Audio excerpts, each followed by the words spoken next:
왜 수학과 요리를 결합했고 어떤 공통점이 있는지, 그리고 이렇게 두 개를 결합하면 어떤 효과가 있는지에 대해서 차근차근 설명해 드리려고 합니다.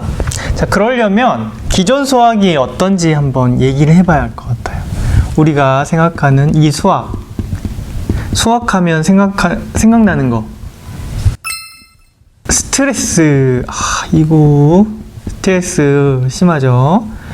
책에도 있지만 99%의 아이들이 수학으로 고통받고 있다. 잘하든 못하든 수학은 여전히 우리에게 힘들고 어려운 과목이죠. 어렵다. 또 뭐가 있죠? 점수에 대한 부담감. 그리고 아이들이 늘 이거 하는 얘기가 있죠. 이걸 왜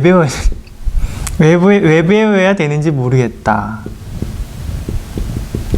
하기는 싫은데 잘하고 싶은 과목이 수학이에요.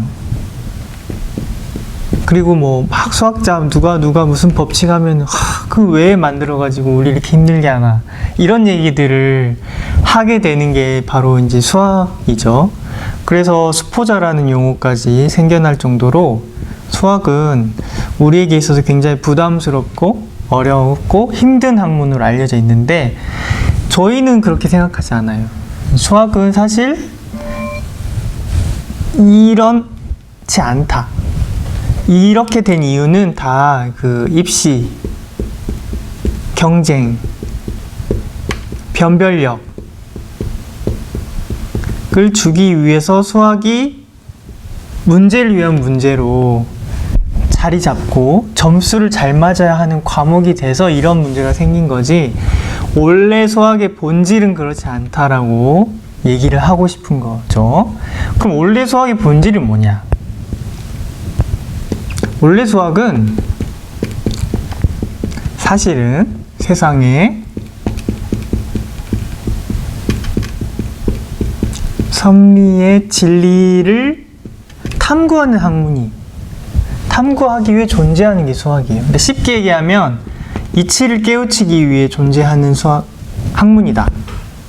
이게 수학이거든요. 근데 아이들은 이제 그거를 모른 채 점수를 잘 받으려고만 하다 보니까 수학이 재미없고 힘들지만, 우리가 정말 세상이 어떻게 이렇게 이루어져 있고 이 어떻게 돌아가고 있고 이런 진리 탐구에 대한 호기심을 충족시켜 줄 수 있는, 어떻게 보면 굉장히 중요하고 재밌을 수 있는 학문이 수학이라는 거죠. 근데 요리랑은 별개로 따로따로 존재하는 것 같지만, 실제로 요리도 한자를 써볼게요. 이게 헤아릴요, 이칠이거든요. 이칠 헤아린데요.